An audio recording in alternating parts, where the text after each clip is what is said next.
Hey guys, in today's video I'm gonna show you how you can install the Google Drive desktop application so it can appear here in your desktop or pin it to your taskbar or just search it right here and access it way easier. So let's begin. The first thing you're gonna do is open Google Chrome, then search for Google Drive. You can search it here or go to drive.google.com. Now, once you're here, you will go and click these three dots and save and share.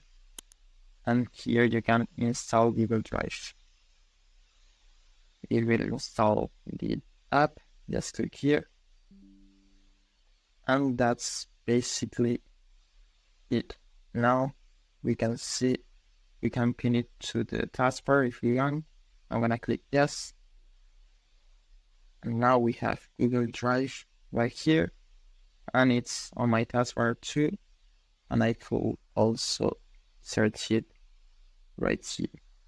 If you want to remove it from your taskbar, you can just right click and pin it. And you can also delete the shortcut if you don't want to have it on your desktop by right clicking. And here you could delete it. In my case, I will leave it here. Now we could just double click and access our Google Drive way easier.